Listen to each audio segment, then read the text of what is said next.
Hello everyone, स्वागत है आपका आदर्श एकेडमी के यूट्यूब चैनल पर। इस चैनल के माध्यम से हम उन बच्चों तक पहुंचते हैं जो बच्चे हम तक नहीं पहुंच पा रहे हैं। नया सीरीज स्टार्ट हुआ था, 2 वीडियोज आ चुका था।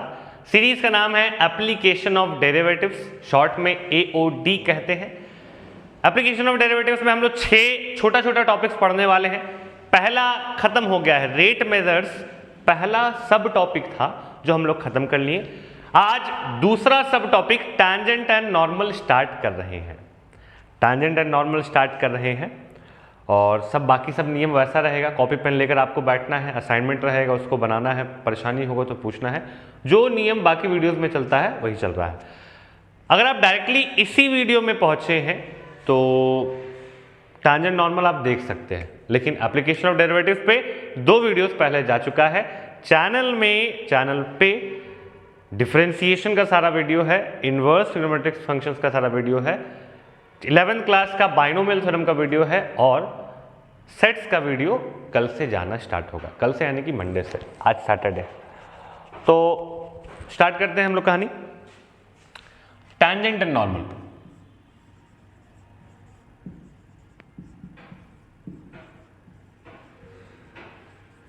देखिए, सबसे पहले समझते हैं कि टैंजेंट और नॉर्मल है क्या। उसके बाद इसको लिंक करेंगे कि ये क्यों पढ़ा जा रहा है एप्लीकेशन ऑफ डेरिवेटिव्स में। हम लोग जो चैप्टर पढ़ रहे हैं उसका नाम है एप्लीकेशन ऑफ डेरिवेटिव्स, यानी डिफरेंशिएशन जो पढ़े हैं, डेरिवेटिव जो पढ़े हैं, उसका रियल लाइफ में क्या एप्लीकेशन है। तो उसी श्रेणी में, उसी चैप्टर में, उसी सीरीज में एक ये आया है एप्लीकेशन ऑफ डेरिवेटिव्स में, टैंजेंट एंड नॉर्मल। देखिए, ये कर्व है, किसी फंक्शन का ग्राफ है, ठीक है।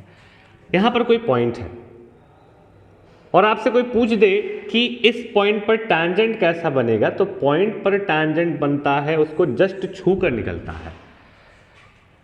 किसी भी कर्व में किसी पॉइंट पर टैंजेंट बनने का मतलब टैंजेंट कर्व को उस पॉइंट पर टच करके निकलता है। टच करना और कट करना अलग हुआ। जैसे इस लाइन का नाम है T और इस लाइन का नाम दे देते हैं, मान लो कुछ और, इसका नाम देते हैं P। ये जो ब्लैक वाला लाइन है ये कट कर रहा है, कट, CUT कट, 2 पॉइंट अलग अलग पॉइंट्स में काट रहा है। ये ब्लू वाला लाइन है जिसका नाम T है, ये एक ही पॉइंट पर टच करके निकल रहा है। जो एक पॉइंट पर टच करके निकलता है उसको बोलते हैं टैंजेंट, और जो काट कर निकलता है उसको बोलते हैं कॉर्ड, CHORD। जो सिर्फ टच करके निकले वो टैंजेंट, जो काट कर निकले वो कॉर्ड। हम लोगों को टैंजेंट के बारे में पढ़ना है। तो टैंजेंट क्या है, एक लाइन में समेटे किसी कर्व, कोई कर्व दिए है ना सर, किसी कर्व पे और आप कोई पॉइंट मेंशन कर दिए, उस पॉइंट को छूकर निकलने वाला लाइन टैंजेंट कहलाता है। एक ऐसा लाइन जो किसी कर्व को किसी एक ही पॉइंट पर टच करके निकले वो टैंजेंट है। और उसी पॉइंट पर कोई नॉर्मल पूछ दे तो टैंजेंट के परपेंडिकुलर, उसी पॉइंट पर टैंजेंट के परपेंडिकुलर कोई लाइन गया है तो उस पॉइंट पर उस लाइन को नॉर्मल कहते हैं। पॉइंट का बड़ा रोल है, ये पॉइंट ऑफ कांटेक्ट कहलाता है। इस पॉइंट को कहते हैं point of contact, point of contact, point of contact कहते हैं। इस पॉइंट पर लाइन छू कर निकल रहा है कर्व को, और इस लाइन के परपेंडिकुलर एक लाइन जा रहा है, उसी पॉइंट ऑफ कांटेक्ट से उस लाइन को नॉर्मल कहते हैं। काले वाले लाइन को टैंजेंट, ब्लू वाले लाइन को नॉर्मल कह रहे हैं, ठीक है। टैंजेंट नॉर्मल ऑब्वियसली आपस में परपेंडिकुलर होता है। तो ये बात टैंजेंट नॉर्मल का आपको हम बताएं। फिर अगला सवाल कि ये टैंजेंट और नॉर्मल क्या दिख रहा है आपको? सर्कल है, इलिप्स है, पैराबोला है? नहीं, ये दोनों तो स्ट्रेट लाइंस है। टैंजेंट और नॉर्मल कुछ और नहीं, स्ट्रेट लाइंस है। यानी इस चैप्टर में हम लोग 2 प्रकार के स्ट्रेट लाइंस के बारे में ही पढ़ रहे हैं, जिनका नाम है टैंजेंट और नॉर्मल। आगे कुछ जानने से पहले हम लोग को स्ट्रेट लाइंस का नॉलेज बढ़िया से होना चाहिए। क्लास 11 में स्ट्रेट लाइंस पढ़ाया जाता है, बहुत बच्चे पढ़े हैं, बहुत बच्चे पढ़े होंगे, भूल गए हैं। तो आज के इस वीडियो में हम सिर्फ स्ट्रेट लाइन का बेसिक रिवाइज कराएंगे और अगले वीडियो से सवाल पर उतरेंगे। टैंजेंट एंड नॉर्मल पे 3 वीडियोस आएगा, जिसमें से कि एक स्ट्रेट लाइन का बेसिक होगा जो कि ये है, और बाकी 2 में हम लोग सवाल करने वाले हैं। ठीक है, स्टार्ट करते हैं। तो हम लोग स्ट्रेट लाइन का बेसिक पढ़ रहे हैं पहले, उसके बाद आगे जाके कुछ सीखेंगे। इरेज कर रहे हैं।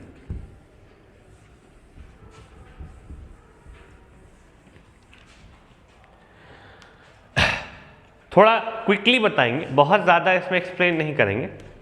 सबसे पहले आपको जानना चाहिए इंक्लिनेशन, इंक्लिनेशन या फिर आप इसको एंगल ऑफ इंक्लिनेशन भी कह सकते हैं। ठीक है, इंक्लिनेशन क्या है तो सुनिए, ये बना दिए हम आपका वाई एक्सिस, ये बना दिए हम आपका एक्स एक्सिस, ये एक्स एक्सिस है, ये वाई एक्सिस है। कार्टेशियन प्लेन आप पहचानते हैं इनको, ये एक्स एक्सिस है, ये वाई एक्सिस है। अब कोई भी लाइन गुजरेगा, ये लाइन है, ये लाइन एक्स एक्सिस के साथ कुछ एंगल बनाता होगा, और ध्यान रखें एंगल बना रहा है, उसी एंगल को इंक्लिनेशन कहते हैं। यहीं पर क्लियर कर दें, उसी एंगल को इंक्लिनेशन कहते हैं। लेकिन एंगल किसके साथ बना रहा है? एंगल बना रहा है एक्स एक्सिस के साथ। किसके साथ नहीं बना रहा है? वाई के साथ नहीं बना रहा है, एक्स के साथ बना रहा है एंगल। और एक्स का भी तो 2 रूप है, एक इसका पॉजिटिव साइड, एक इसका नेगेटिव साइड। तो किस साइड से? पॉजिटिव साइड से। उस तरफ से एंगल नापिएगा हमेशा, आपको हमेशा उधर से एंगल नापना है। अब एंगल का भी 2 हिसाब है, एंगल भी मेजर हो सकता है एंटी क्लॉकवाइज या क्लॉकवाइज। कैसे नापेंगे सर? तो एंटी क्लॉकवाइज नापना है, एंटी क्लॉकवाइज पॉजिटिव साइड से, तो ये एंगल इंक्लिनेशन कहलाता है। देखिए बहुत सारा बात बोल दिए, बहुत सारा बात बोल दिए। 3 बात आपको ध्यान में रखना है, वैसे एंगल, उस एंगल को इंक्लिनेशन बोलेंगे जो कि एक्स एक्सिस के पॉजिटिव साइड से एंटी क्लॉकवाइज में मेजर हो रहा हो।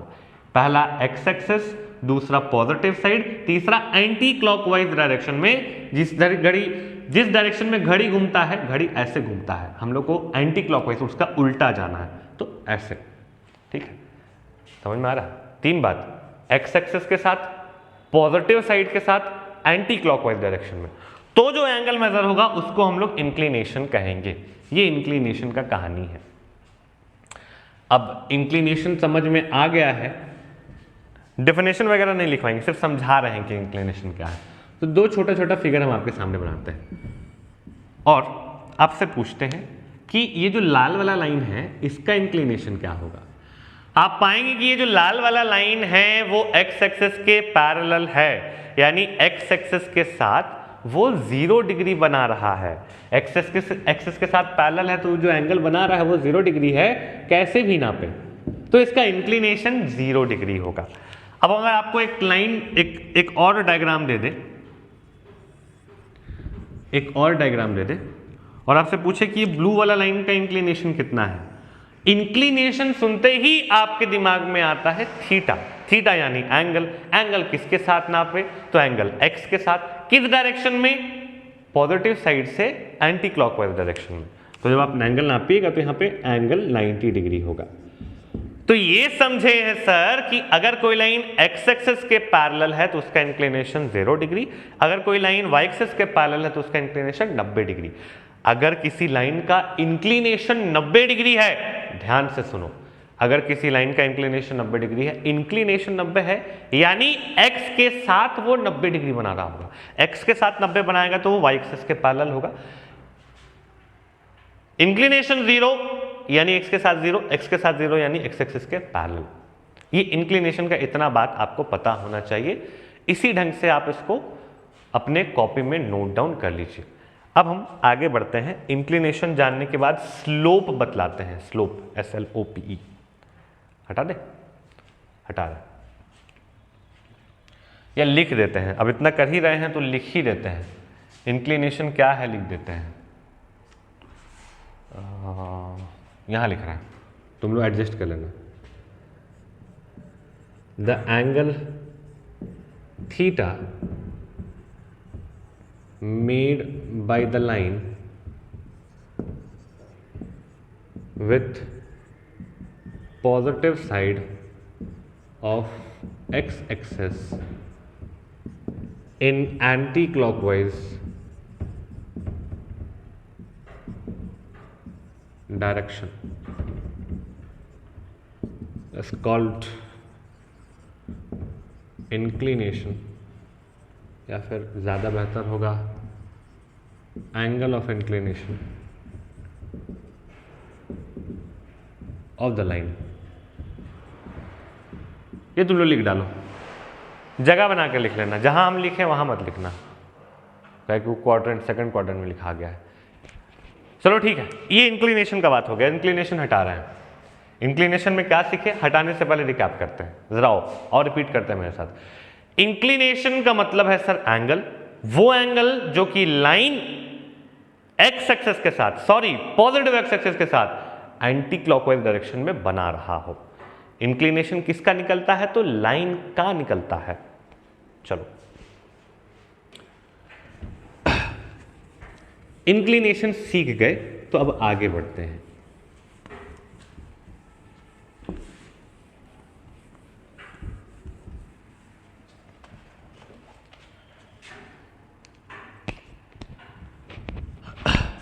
सुनिए, दूसरा कहानी है यहां पर स्लोप, दूसरा कहानी है स्लोप, SLOPE। इसका definition, if theta is the angle of inclination of any line, then it's slope is given by m is equal to tan theta। ये लीजिए, ये आ गया स्लोप। बड़ा ही सरल बात, बहुत ही सिंपल जो लिख दिए हैं। अगर किसी लाइन का इंक्लिनेशन आपको थीटा पता है, किसी लाइन का इंक्लिनेशन पता है कि थीटा है, तो उस लाइन का स्लोप tan थीटा हो जाएगा, उस लाइन का स्लोप हो जाएगा tan थीटा। अगर आपको इंक्लिनेशन पता है तो इंक्लिनेशन को tan में डाल दीजिए, इंक्लिनेशन को tan में डाल दीजिए, तब जो आपको एंगल मिल रहा, तब जो आपको वैल्यू मिल रहा होगा, वही उस लाइन का स्लोप कहलाएगा। ठीक है, जैसे एग्जांपल के तौर पर यहां पर एक quadrant x axis y axis बना दिए, ये रहा एक लाइन, ये लाइन मान लेते हैं कि 30 डिग्री बना रहा है इंक्लिनेशन, इसका इंक्लिनेशन 30 डिग्री है, यानी थीटा का वैल्यू 30 है। अगर आपसे कोई पूछ दिया कि स्लोप कितना होगा, तो स्लोप होता है tan थीटा, यानी tan 30, और 30 का मतलब 1/√3, तो स्लोप इसका 1/√3 आ गया, स्लोप आ गया है 1/√3। उस उल्टा पूछते हैं तुम लोगों से, कोई हमको आकर बोला ना कि सर एक लाइन हमको पता चला है जिसका स्लोप 1 है, एक लाइन है जिसका स्लोप 1 है, इंक्लिनेशन पूछा जा रहा है। अच्छा, अगर स्लोप 1 है यानी कि tan थीटा 1 है, और tan थीटा 1 है यानी कि थीटा हो जाएगा tan इनवर्स 1, और tan इनवर्स 1 यानी कि π/4 यानी 45 डिग्री। तो दोनों ही किया जा सकता है, अगर स्लोप दिया है तो आप इंक्लिनेशन निकाल सकते हैं, इंक्लिनेशन दिया है तो आप स्लोप निकाल सकते हैं। 100 बात की एक बात, अगर आपका इंक्लिनेशन थीटा है, अगर आपकी लाइन का इंक्लिनेशन थीटा है तो स्लोप tan थीटा होगा, बस इसको नोट डाउन कर लीजिए। इंक्लिनेशन थीटा तो स्लोप tan थीटा। हटा रहे हैं।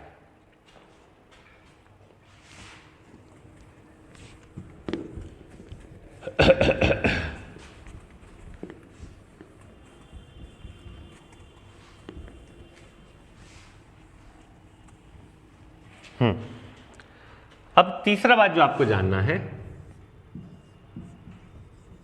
Slope of a line when 2 points on the line are given। क्या कहता है ये टॉपिक?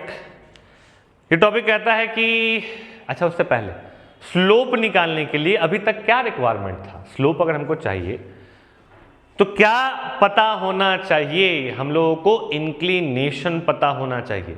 इंक्लिनेशन पता होगा तभी हम लोग स्लोप निकाल पाएंगे, इंक्लिनेशन नहीं पता है तो स्लोप नहीं निकल पाएगा। ये अभी तक का कहानी था। लेकिन अब एक नया केस आ रहा है।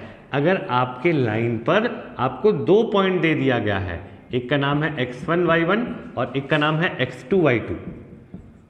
लाइन पर 2 पॉइंट्स दिया हुआ है x1 y1 x2 y2, तो स्लोप का नया फॉर्मूला है y2 माइनस y1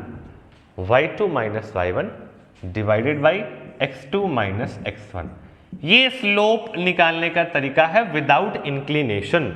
इंक्लिनेशन के बगैर पॉइंट्स की मदद से स्लोप ऐसे निकाला जा सकता है, y2 minus y1 by x2 minus x1। पहले y वालों को माइनस करना है, फिर x वालों को माइनस करना है, जो मिलेगा वही मेरा स्लोप है, चलिए बढ़ते हैं, हटाते हैं इसको, ठीक है। एक एग्जाम्पल कर लेते हैं। बोला गया है find the slope of a line passing through 4,3 and 1,7। इन दोनों पॉइंट से पास करने वाला एक लाइन का स्लोप पूछा है, 4,3 और 1,7। तो स्लोप के लिए पहले y वालों का डिफरेंस, तो 7 माइनस 3, फिर x वालों का डिफरेंस 1 माइनस 4, यानी कि 4 बाई माइनस 3, यानी कि -4/3। ये मेरे लाइन का स्लोप निकल गया। जब 2 पॉइंट्स दिया रहे तो लाइन का स्लोप ऐसे निकाल देंगे, ठीक है। ये समझ में आ रहा है? चलो, तीसरा पॉइंट भी क्लियर हो गया। अब इसको हटा रहे हैं।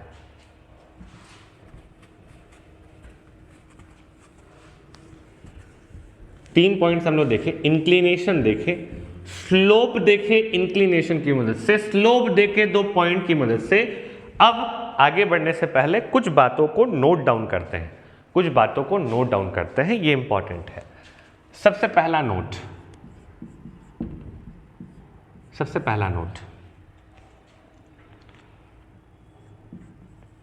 Slope of any line parallel to x axis is 0 and vice versa।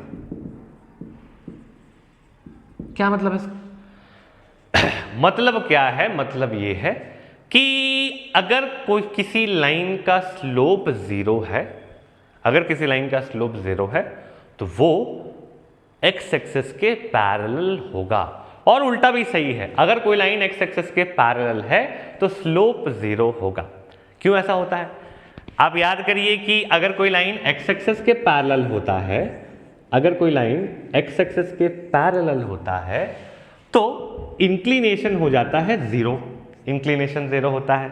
Slope था tan थीटा यानी tan 0, और tan 0 कितना हो जाता है? 0, तो स्लोप भी 0 आ जाता है।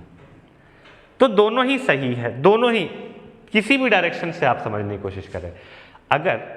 अगर लाइन x एक्सिस के पैरेलल है, तो स्लोप 0 होगा, और स्लोप 0 है तो लाइन x एक्सिस के पैरेलल होगा, ठीक है। ये पहला पॉइंट जो आपको नोट करना है, याद रखना है। इसी से रिलेटेड एक और बात, मान लीजिए सर, अगर आपका लाइन y एक्सिस के पैरेलल हुआ तो तब तो इंक्लिनेशन 90 हो जाएगा, और इंक्लिनेशन 90 हो जाएगा तो tan 90 तो अनडिफाइंड होता है, इन्फिनिटी आ जाता है, बेशक। तो ये बात भी सही है, अगर किसी लाइन का स्लोप अनडिफाइंड आ रहा है, इन्फिनिटी आ रहा है, तो हम लोग समझेंगे कि लाइन y एक्सिस के पैरेलल है। वहीं अगर लाइन y एक्सिस के पैरेलल है तो उसका स्लोप अनडिफाइंड आएगा। दोनों ही तरीके से बात सही है। इसको भी लिख लेते हैं, slope of any line parallel to y axis is undefined and vice versa. तीसरा बात, if 2 lines with slopes m1 and m2 are, पहला पॉइंट,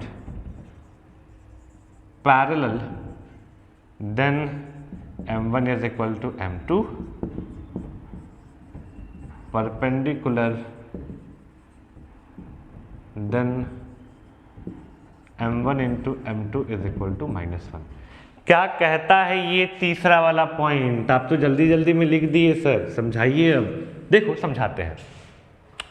ये रिजल्ट आपको याद रखना है, ये यू शुड रिमेंबर।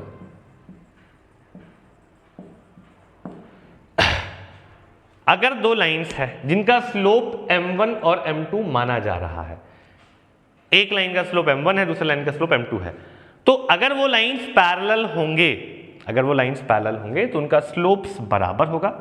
उल्टा भी सही है, अगर लाइंस का स्लोप बराबर आ रहा है तो वो दोनों लाइंस पैरेलल है। परपेंडिकुलर का केस थोड़ा अलग है।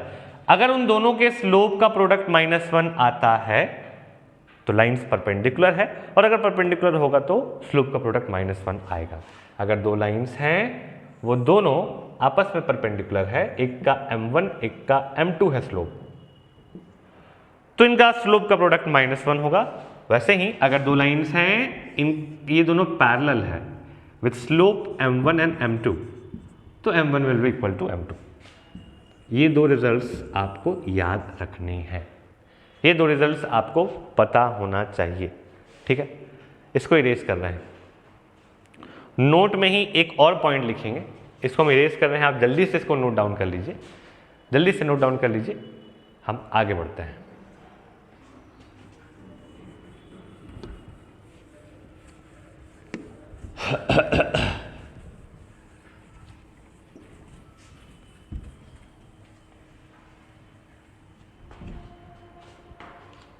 चौथा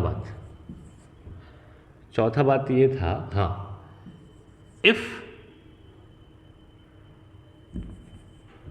या the angle between two lines with slopes m1 and m2 is given by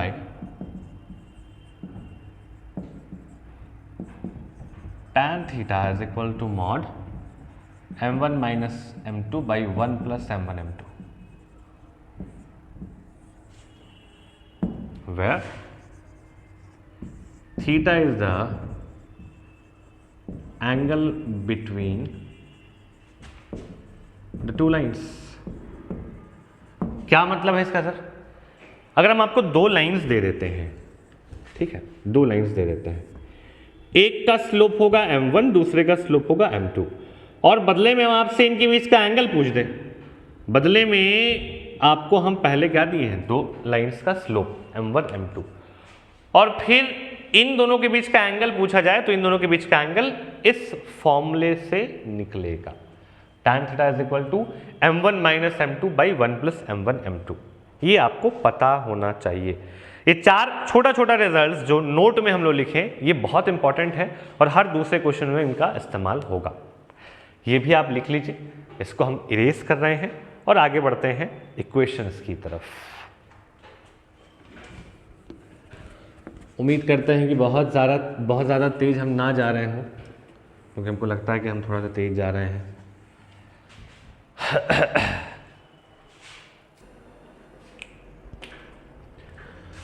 अब इक्वेशंस ऑफ लाइन देखते हैं। टॉपिक का नाम है equations of a line. Line का इक्वेशन लिखने का दो तीन तरीका है तो ऐसे इनफैक्ट 4-5, लेकिन पैरामेट्रिक हो गया, नॉर्मल हो गया, सब आप जान के कुछ करिएगा नहीं। जितना काम है उतना ही हम बतला रहे हैं यहाँ पर। सबसे पहला फॉर्म का नाम है point slope form. Point slope form क्या कहता है ये फॉर्म? इस फॉर्मेट में आपको लाइन का स्लोप दिया जाएगा और लाइन पर ठहरने वाला एक पॉइंट, आपको उन दोनों की मदद से लाइन का इक्वेशन बताना है। फिर से बताइए सर, आपको हम एक पॉइंट दे देंगे जो कि होगा x1, y1 और लाइन का स्लोप दे देंगे जो कि होगा m, और आपसे जब इक्वेशन पूछा जाए तो आप लिखेंगे y माइनस y1 y में y कोऑर्डिनेट घटा देंगे, फिर इधर x माइनस x1 और x वाले के आगे m मल्टीप्लाई कर देंगे। तो this is the equation of the line in point slope form. जब आपको पॉइंट और स्लोप दिया जाए तो ये मेरा इक्वेशन होगा, y minus y1 is equal to y minus y1 is equal to slope times of x minus x1। ये ऐसा आ गया। ठीक है, चलिए पॉइंट स्लोप फॉर्म है, समझने के लिए एक छोटा सा एग्जांपल यहीं पर कर देते हैं। कोई बोल दिया find the equation of a line through 1,3 and having a slope of 2। एक लाइन का इक्वेशन खोजना है जिसका कि पॉइंट बताया जा रहा है 1,3 और स्लोप बताया जा रहा है 2। डायग्राम से समझें तो 1,3 कोई पॉइंट है और स्लोप उस पे है 2, तो जो इक्वेशन होगा वो y माइनस पॉइंट का y coordinate y minus 3 is equal to slope times x minus x coordinate 1। तो y minus 3 is equal to 2x minus 2, ये उधर गया तो y is equal to 2x plus 1। ये लाइन का इक्वेशन आ गया, लाइन का इक्वेशन आ गया y is equal to 2x plus 1। कैसा लाइन का इक्वेशन है? वैसा लाइन जो कि 1,3 से पास कर रहा है और जिसका कि स्लोप है 2। तो ये था पॉइंट स्लोप फॉर्म। ठीक है, पहला फॉर्म है पॉइंट स्लोप फॉर्म। याद रखें, जब आपको पॉइंट और स्लोप दिया जाए तब आप ये तरीका अपनाएंगे। इसको आप नोट डाउन करिए, इरेज कर रहे हैं। Point slope form.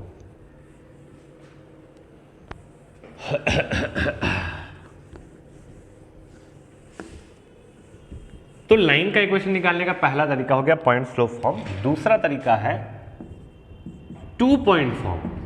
इसका नाम है 2 पॉइंट फॉर्म। 2 पॉइंट फॉर्म का मतलब सर देखो, इस बार लाइन पर तुमको दे देंगे 2 पॉइंट x1 y1 और दूसरा दे देंगे x2 y2। इन दोनों पॉइंट की मदद से तुमको लाइन का स्लोप निकालना, लाइन का इक्वेशन निकालना है। पिछली बारी में स्लोप और पॉइंट दिया गया था, इस बार 2 पॉइंट ही दे रहे हैं और लाइन का इक्वेशन निकालना है। लेकिन लाइन का इक्वेशन के लिए पिछले वाले का ही इस्तेमाल करते हैं। 2 पॉइंट्स है आपके पास, तो क्या आप स्लोप निकाल सकते हैं? हाँ सर, स्लोप तो होगा y2 minus y1 by x2 minus x1। Okay, तो लाइन का इक्वेशन हो जाएगा, अगर इस पॉइंट को पिक करते हैं और ये स्लोप यूज करते हैं तो y minus y1 is equal to slope times of x minus x1। और वापस से इस वैल्यू को अगर यहाँ डाल दें, यानी कि y2 minus y1 by x2 minus x1 into x minus x1। तो this is the equation of the line in 2 point form. ये 2 पॉइंट फॉर्म में आपके लाइन का इक्वेशन आ गया, 2 पॉइंट फॉर्म। ठीक है, कोई बहुत बड़ा बात नहीं है, एक एग्जाम्पल दिखलाते हैं तो और ज़्यादा क्लियर होगा। यहीं पर समेट देते हैं। ऐसा करते हैं कि इसी में 3,7 और 2,1 ले लेते हैं। सबसे पहले इसका स्लोप बताओ। इसका स्लोप होगा सर y2 माइनस y1 मतलब 1 minus 7 by x2 minus x1 यानी 2 माइनस 3 यानी कि माइनस 6 बाई माइनस 1 यानी कि 6। स्लोप आ गया 6। कोई एक पॉइंट पकड़ लो, चलो हम ऊपर वाला पॉइंट पकड़ते हैं, नहीं चलो नीचे वाला पकड़ते हैं।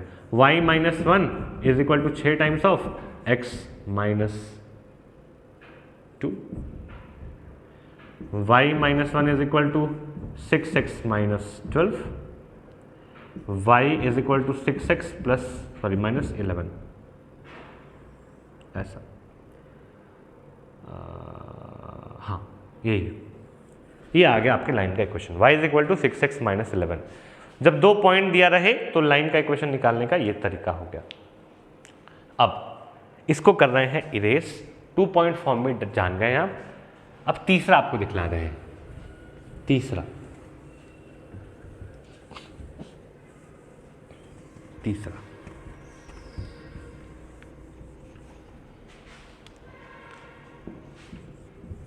है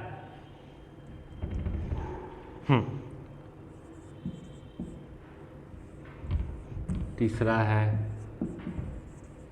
slope intercept form, slope intercept form, slope intercept form. ध्यान से सुनिए। अब ये स्लोप इंटरसेप्ट फॉर्म क्या है सर? स्लोप इंटरसेप्ट फॉर्म क्या है? ध्यान से सुनिए। सबसे पहले आपको बताएं कि इंटरसेप्ट का मतलब क्या होता है। अगर लाइन एक्स एक्सिस और वाई एक्सिस के पैरेलल ना है, इन दोनों कंडीशंस को निकाल लिया जाए तो लाइन कैसा भी बने इन दोनों को ही काटेगा। देखो, जब एक्स एक्सिस के पैरेलल होगा, इमेजिन करो जब एक्स एक्सिस के पैरेलल होगा तब वो सिर्फ वाई को ही काटता होगा। जब वाई एक्सिस के पैरेलल होगा, इमेजिन करो वो एक्स को ही काटता होगा। तो इस केसेस में, इन केसेस में, पैरेलल वाले केसेस में सिर्फ वो एक ही एक्सिस को काटेगा। लेकिन जब पैरेलल नहीं होगा तो दोनों ही एक्सिस को काटेगा। तो वो दूरी ओरिजिन से पॉइंट ऑफ इंटरसेक्शन का दूरी, इसको कहते हैं इंटरसेप्ट। ओरिजिन से पॉइंट ऑफ इंटरसेक्शन तक का दूरी को इंटरसेप्ट बोलते हैं। लेकिन दोनों को ही इंटरसेप्ट बोलेंगे तो थोड़ा सा कंफ्यूजन होगा। दोनों को ही इंटरसेप्ट बोलेंगे तो कंफ्यूजन होगा। क्लियरिटी के लिए इसको एक्स इंटरसेप्ट बोलते हैं, इसको वाई इंटरसेप्ट बोलते हैं। इसको कहा जाता है एक्स इंटरसेप्ट और इसको कहा जाता है वाई इंटरसेप्ट। एक्स इंटरसेप्ट और वाई इंटरसेप्ट, ठीक है। इंटरसेप्ट क्या है? इंटरसेप्ट एक दूरी है सर। कैसा दूरी है बाबू? तो ओरिजिन से उस पॉइंट तक का दूरी है जिस पॉइंट पर मेरा लाइन एक्स एक्सिस को काट रहा है। क्योंकि एक्स एक्सिस इन्वॉल्व है सर, इसलिए इस इंटरसेप्ट को हम एक्स इंटरसेप्ट बोलते हैं। और वही अगर वाई एक्सिस इन्वॉल्व होगा तो वो वाई इंटरसेप्ट कहलाएगा, ठीक है। ये इंटरसेप्ट की बात है। अब इसको हटाते हैं, इसको। आपको क्या दिया रहेगा? आपको दिया रहेगा वाई इंटरसेप्ट। मान लीजिए आपको दिया है वाई इंटरसेप्ट। वाई इंटरसेप्ट है सी, तो ये पॉइंट हो जाएगा 0, और आपको एक स्लोप दे दिया जाएगा m। स्लोप दे दिया जाएगा m, लाइन का स्लोप और वाई इंटरसेप्ट, लाइन का स्लोप और वाई इंटरसेप्ट। तो आपको तो पता है कि पॉइंट और स्लोप मिल जाए तो काम हो जाता है। पॉइंट मिल चुका है 0, स्लोप है m, इक्वेशन होगा y minus c is equal to m into x minus 0, y minus c is equal to m x, y is equal to m x plus c. And this is very popular form of straight line. इसको कहा जाता है slope intercept form. Slope intercept form, y is equal to m x plus c. ये बहुत important होगा आपके लिए इस चैप्टर में, बहुत मायनों में। आप इसको दिमाग में बैठा लीजिए। कैसे बैठाना है हम बताते हैं। अगर लाइन इस फॉर्मेट में है, अगर लाइन इस फॉर्मेट में है, फॉर्मेट में है मतलब सर, मतलब y एक तरफ है, y लेफ्ट हैंड साइड है, y अकेला है, y का कोफिशिएंट कोई नहीं है और बाकी परिवार का लोग इधर है, तो x के आगे जो होगा, x का कोफिशिएंट जो होगा वही लाइन का स्लोप होगा। लीजिए, स्लोप निकालने का एक नया तरीका आपको मिल गया। इंक्लिनेशन दे दें तो आप स्लोप निकाल लें, 2 पॉइंट्स दे दें तो आप स्लोप निकाल लें, अब लाइन का इक्वेशन दे दें तो भी आप स्लोप निकाल पाएंगे। और एलैबोरेट करते हैं, पहले इसको लिखिए, पहले इसको नोट डाउन कर लीजिए, इसको नोट डाउन कर लीजिए।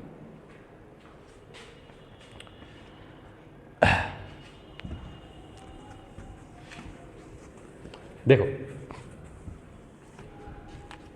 मान लो कि 7x minus 2y is equal to 3 है। कोई आपसे इसका स्लोप पूछ दिया, आपसे इसका स्लोप पूछ दिया गया, तो आप बोलेंगे स्लोप तो इंक्लिनेशन भी नहीं पता है, 2 पॉइंट भी नहीं पता। नहीं, अब आपको स्लोप पॉइंट फॉर्म पता है, सॉरी स्लोप इंटरसेप्ट फॉर्म। आप इस लाइन को इस फॉर्मेट में लाने की कोशिश करें, इस फॉर्मेट में आ जाएगा, इस फॉर्मेट में आ जाएगा तो काम हो जाएगा मेरे भाई। तो इस फॉर्मेट में लाने के लिए सबसे पहले तो y को अकेला करना पड़ेगा, तो -2y को भेजे हैं उधर, तो ये 7x minus 3 is equal to 2y, यानी 2y is equal to 7x minus 3। y को अकेला करना है, y का कोफिशिएंट है 2 जो कि मल्टीप्लिकेशन में है, उधर भेजेंगे तो डिवीजन में जाएगा। y is equal to 7/2x minus 3/2।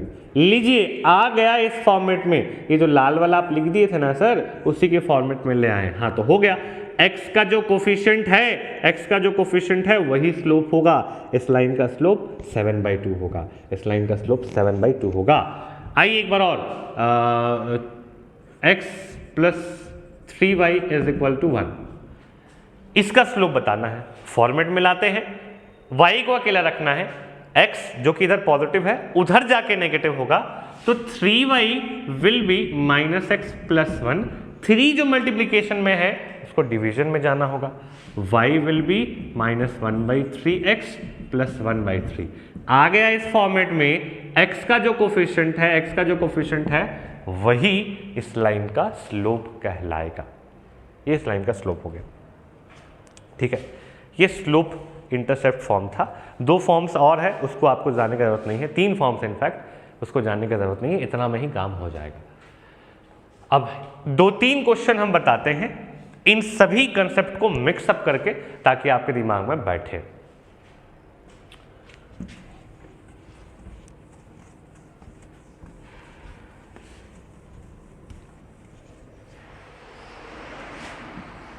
Question: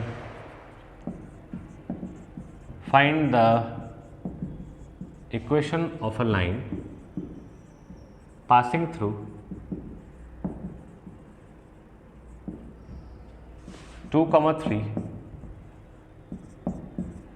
and parallel to x minus 2y is equal to 4। देखिए, आपको एक लाइन का इक्वेशन खोजना है जो कि इस पॉइंट से पास कर रहा है और इस लाइन के पैरेलल है। देखिए, आप याद रखें कि लाइन के इक्वेशन के लिए आपको सिर्फ 2 चीज का दरकार होगा। एक आपको चाहिए होगा लाइन का स्लोप, दूसरा चाहिए होगा लाइन पर एक पॉइंट। तो पॉइंट दिया हुआ है लेकिन स्लोप नहीं दिया गया है, बोल दिया है मेरा लाइन किसी दूसरे लाइन के पैरेलल है। ये मेरा लाइन जिसपे कि पॉइंट है 2,3 और मेरा line is parallel to some another line whose equation is given to me. उसका इक्वेशन है x minus 2y is equal to 4। तो इसका स्लोप देखो, इसका स्लोप निकालना आसान है और इसका स्लोप निकल जाएगा तो वही मेरे लाइन का स्लोप होगा, क्योंकि 2 लाइंस जब पैरेलल होता है तो स्लोप बराबर होता है। तो कई बार डायरेक्टली आपको स्लोप दिया रहेगा, कई बार इनडायरेक्टली दिया रहेगा, जैसे इसमें दिया हुआ है। तो आप इसको कैलकुलेट करिएगा ना, तो इसका स्लोप आपको मिल जाएगा 1/2, वही आपके लाइन का भी स्लोप हो जाएगा 1/2। कैसे निकाले 1/2 नहीं बताएंगे, दिमाग लगाओ। हाँ, ये बता दे रहे हैं कि उसका स्लोप अगर 1/2 है तो मेरे लाइन का भी स्लोप 1/2 होगा, क्योंकि दोनों लाइंस पैरेलल है। लाइंस पैरेलल होता है तो स्लोप बराबर होता है। अब आपके पास पॉइंट है, अब आपके पास स्लोप है, तो लाइन का इक्वेशन होगा y माइनस y1 यानी 3 slope times of x minus x1 यानी 2। 2 इधर गया, 2 times of y minus 3 is equal to x minus 2 यानी 2y minus 6 is equal to x minus 2। इसको धला उसको तो भेजे तो 2y minus 6 is equal to 4। ये आपका हो गया लाइन का इक्वेशन, लाइन का इक्वेशन आ गया, ठीक है। तो इसी टाइप का क्वेश्चंस आएगा, हम तो अभी कहे थे 3-4 क्वेश्चन कराएंगे, लेकिन इसी टाइप का क्वेश्चन घुमा फिरा के आएगा। हम कोशिश करते हैं कि कुछ क्वेश्चंस हम आपको असाइनमेंट के तौर पर दे देते हैं डिस्क्रिप्शन बॉक्स में। आप वीडियो पूरा देखकर कुछ क्वेश्चंस अटेम्प्ट लीजिए, ताकि टैंजेंट नॉर्मल में आपका हाथ ना रुके और सवाल बने। आज का क्लास यहीं तक। Thank you very much.